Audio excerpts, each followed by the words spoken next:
Hello and welcome back to my YouTube channel. Hope are all doing well. तो देखो, आज हम polity के कुछ क्वेश्चंस को यहाँ पर डिस्कस करेंगे। इससे पहले हम पार्ट 13 यानी कि 13 वीडियोस ऑलरेडी डिस्कस कर चुके हैं, जिनमें हमने सिर्फ और सिर्फ पॉलिटी के क्वेश्चंस को डिस्कस करके रखा हुआ है। तो अगर आपने वो वाली वीडियोज़ अभी तक नहीं देखी है तो इस वीडियो के डिस्क्रिप्शन में जाएँ, वहाँ पर पॉलिटी क्वेश्चंस करके लिंक दिया गया होगा। उस लिंक पर क्लिक करके आप उन वीडियोज़ को देख सकते हैं। बाकी आज हम पार्ट नंबर 14 को डिस्कस करेंगे और इन क्वेश्चंस को हम बिल्कुल डिटेल में डिस्कस करेंगे। बाकी अभी तक अगर आपने हमारे चैनल को सब्सक्राइब नहीं किया है तो चैनल को सब्सक्राइब कर लें, साथ में बेल आइकन को जरूर प्रेस करें। क्वेश्चन नंबर 121 से स्टार्ट करते हैं। The original constitution of India published in, तो भारत का मूल संविधान प्रकाशित हुआ था तो कहाँ से हुआ था? दिल्ली से हुआ था, देहरादून से हुआ था, बेंगलोर या फिर नासिक से। अब देखो, कुछ स्टूडेंट्स ऑप्शन ए टिक कर देते हैं जो कि बिल्कुल गलत है। भारत का मूल संविधान प्रकाशित हुआ था देहरादून से, तो ऑप्शन बी यहाँ पर बिल्कुल करेक्ट हो जाएगा। अब देखो, यहाँ पर संविधान सभा की बात की गई है, यानी कि संविधान की बात की गई है। तो संविधान से रिलेटेड 3 क्वेश्चंस अक्सर एग्जाम में पूछे जाते हैं जिनमें आपको कंफ्यूज किया जाता है, तो वो मैं आपको यहाँ पर बता देता हूँ। सबसे पहला क्वेश्चन कि संविधान सभा की पहली बैठक कब हुई थी? तो संविधान सभा की पहली बैठक हुई थी 9 दिसंबर 1946 को। फिर उसके बाद दूसरा क्वेश्चन आपसे पूछा जाता है कि संविधान को अंतिम रूप से कब पारित यानी कि अडॉप्ट किया गया था? तो अडॉप्ट कब किया गया? 26 नवंबर 1949 को। फिर आपसे लास्ट क्वेश्चन पूछा जाता है जो कि मोस्ट इंपॉर्टेंट है कि भारतीय संविधान किस दिन से पूर्णतः लागू हुआ था? तो लागू कब से हुआ था? 26 जनवरी 1950 से। तो ये तीनों के तीनों पॉइंट्स आपको बिल्कुल नोट रखने हैं, यहाँ से डेफिनेटली एग्जाम में आपसे क्वेश्चन पूछे जाते हैं। अगले क्वेश्चन की बात करें, क्वेश्चन नंबर हमारा 122 है। सुवर्ण parliament is a contribution of, तो संप्रभु संसद इसका योगदान है। अब देखो, संप्रभु संसद किसका योगदान है? तो यह इंग्लैंड का योगदान है। सो ऑप्शन ए यहाँ पर बिल्कुल करेक्ट हो जाएगा। अब संप्रभु से मतलब क्या होता है आप सभी को पता होगा। संप्रभु संसद यानी कि ऐसी संसद जिसके ऊपर किसी का भी बाहरी प्रभाव, यानी कि जो संसद किसी भी बाहरी प्रभाव से मुक्त हो, उसको क्या कहा जाता है? उसको कहा जाता है संप्रभु संसद। अब देखो, इंग्लैंड से हमने क्या क्या बोरो करके रखा हुआ है वो आपको पता होना चाहिए। सबसे पहले संप्रभु संसद, ये हमने कहाँ से बोरो की है? तो ये हमने इंग्लैंड से बोरो की हुई है, यानी कि ब्रिटेन से बोरो की हुई है। उसके बाद राष्ट्रपति का पद हो गया, लोकसभा का पद हो गया, राज्यसभा हो गया, मंत्रिमंडल हो गया, उसके बाद एकल नागरिकता हो गई। ये सारे के सारे हमने कहाँ से बोरो करके रखे हैं? तो ये हमने इंग्लैंड से बोरो करके रखे हुए हैं। अच्छा, यहाँ से आप एक क्वेश्चन का आंसर कमेंट्स करके बताओ कि जो संविधान है, तो संविधान में संशोधन प्रक्रिया होती है, तो संविधान में संशोधन की प्रक्रिया हमने किस देश के संविधान से बोरो करके रखी हुई है? तो ये आप नीचे कमेंट्स में बता दो। अगले क्वेश्चन की बात करें, क्वेश्चन हमारा 123 है। Which of the following item is in concurrent list of Indian constitution, तो निम्न में से कौन सी मद भारतीय संविधान की समवर्ती सूची में है? अब देखो, समवर्ती सूची यानी कि कनकरेंट लिस्ट में कौन सी है? तो वो है लेबर यूनियन यानी कि श्रम यूनियन। सो ऑप्शन बी यहाँ पर करेक्ट हो जाएगा। लेबर यूनियन हो गया चाहे ट्रेड यूनियन हो गया, लेबर यूनियन चाहे ट्रेड यूनियन, ये दोनों के दोनों किस में आते हैं? तो यह समवर्ती सूची यानी कि कनकरेंट लिस्ट में आते हैं। अब देखो, यहाँ से क्वेश्चन किस तरह से पूछे जाते हैं।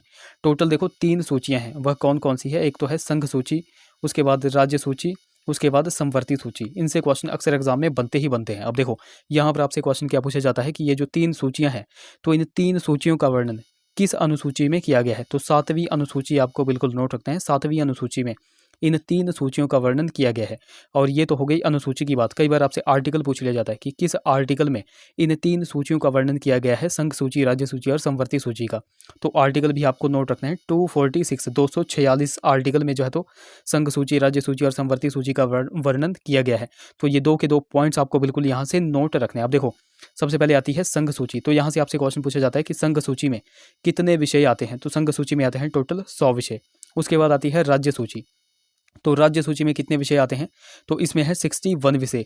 और फिर आती है समवर्ती सूची। तो समवर्ती सूची में वर्तमान में कितने विषय हैं? तो वो हैं 52। ये तीनों के तीनों मैंने आपको बता दिए। यहाँ से भी क्वेश्चंस बहुत बार एग्जाम में बनते हैं, तो ये भी आपको बिल्कुल नोट रखने हैं। अगले क्वेश्चन की बात करें, क्वेश्चन हमारा 124 है। Who admit a new state to the union of India, तो भारतीय संघ में नए राज्य की स्वीकृति कौन देता है? अब देखो, नए राज्य की स्वीकृति कौन देता है? ऑप्शन डी यहाँ पर करेक्ट हो जाएगा, संसद। ऑप्शन डी यहाँ पर करेक्ट हो जाएगा। अब देखो, बहुत बार आपने अगर आर्टिकल 2 अगर आपने पढ़ा हुआ है तो आर्टिकल 2 में क्या कहा गया है? तो आर्टिकल 2 में कहा गया है कि जो संसद है, तो संसद जो है तो राष्ट्रपति की पूर्व अनुमति पर किसी विदेशी राज्य को भारत में मिला सकती है। यही क्वेश्चन आपसे यहाँ पर पूछा गया था कि भारतीय संघ में नए राज्य की स्वीकृति कौन देता है? तो वो देता है संसद। और किसकी अनुमति से देता है? तो वो है राष्ट्रपति की अनुमति से देता है। अब देखो, भारतीय संघ में नए राज्य को मिलाने की जो प्रक्रिया है, हमने फॉर एग्जांपल आप देख लो कि सिक्किम को हमने जो है तो कहाँ पर मिलाया है? तो हमने इंडिया में मिलाया है। और कब मिलाया है? तो ये भी आपको पता होना चाहिए कि 16 मई 1975 को सिक्किम को हमने जो है तो इंडिया में मिलाया था। ओके, तो ये इसका एक एग्जाम्पल हो गया जो मैंने आपको यहाँ पर बता दिया। और उस समय जो सिक्किम को 1975 में इंडिया में मिलाया गया था, तो यह भारतीय संघ का जो है तो कौन से नंबर का राज्य बना था, तो 22वां नंबर का राज्य यह बना था। ये भी आपको पॉइंट नोट रखना है, ये भी क्वेश्चन बहुत बार एग्जाम में बनता है। अगले क्वेश्चन की बात करें, क्वेश्चन नंबर हमारा 125 है, who is the custodian of the implementation of fundamental rights. तो मूल अधिकारों के क्रियान्वयन का संरक्षक जो है तो कौन होता है, तो यह हाई कोर्ट भी होता है और सुप्रीम कोर्ट भी होता है। सो यानी कि both A and B, option D यहाँ पर बिल्कुल करेक्ट हो जाएगा। अब देखो यहाँ पर सुप्रीम कोर्ट और हाई कोर्ट की बात की गई है। अब देखो यहाँ से आपसे क्वेश्चन किस तरह से पूछे जाते हैं। आपसे क्वेश्चन पूछा जाता है कि सुप्रीम कोर्ट का वर्णन भारतीय संविधान के किस आर्टिकल में किया गया है, तो आर्टिकल 124 यानी कि 124 आर्टिकल में जो है तो सुप्रीम कोर्ट का वर्णन किया गया है। ऑप्शन ए में देके रखा है हाई कोर्ट। और तो हाई कोर्ट की चर्चा जो है तो भारतीय संविधान के किस आर्टिकल में की गई है, तो हाई कोर्ट की गई है 214। ये दो के दो आर्टिकल आपको नोट रखने हैं, ये भी क्वेश्चन बहुत बार एग्जाम में बनते हैं।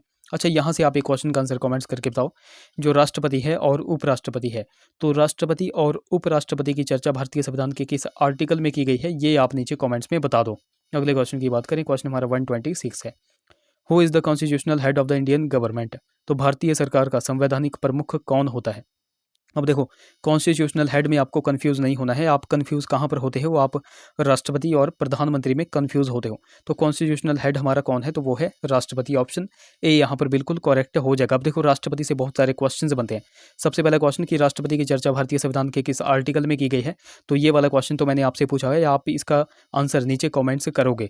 और भी कुछ एक क्वेश्चन हैं जो कि राष्ट्रपति से रिलेटेड हैं और हर बार एग्जाम में पूछे जाते हैं। जैसे राष्ट्रपति की वीटो पावर्स का उल्लेख भारतीय संविधान के किस आर्टिकल में किया गया है, तो वीटो पावर्स का उल्लेख आर्टिकल 111 में किया गया है। उसके बाद राष्ट्रपति पर महाभियोग की चर्चा किस आर्टिकल में की गई है, महाभियोग की चर्चा का वर्णन आर्टिकल 61 में किया गया है।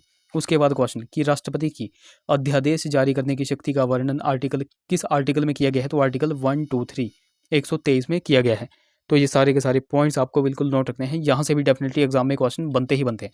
बाकी गाइज, अगर आपको वीडियो अच्छी लग रही होगी, हेल्पफुल लग रही होगी, तो जरूर से इस वीडियो को लाइक कर दें। क्वेश्चन नंबर हमारा 127 है, how many members of the Rajya Sabha are elected every 2 years. तो प्रत्येक 2 वर्ष राज्यसभा के कितने सदस्य चुने जाते हैं, तो प्रत्येक 2 वर्ष में जो है तो 1/3 यानी कि 1/3 सदस्य जो है तो राज्यसभा के लिए चुने जाते हैं। सो ऑप्शन सी यहाँ पर करेक्ट हो जाएगा। राज्यसभा की यहाँ पे बात की गई है, तो राज्यसभा का वर्णन भारतीय संविधान के किस आर्टिकल में किया गया है, तो आर्टिकल 80 में राज्यसभा का वर्णन किया गया है। वहीं पर अगर आपसे पूछा जाता कि लोकसभा का वर्णन किस आर्टिकल में किया गया है, तो लोकसभा की चर्चा भारतीय संविधान के आर्टिकल 81 में की गई है। ये भी पॉइंट आपको बिल्कुल यहाँ से नोट रखना है। क्वेश्चन नंबर 128 की बात करें।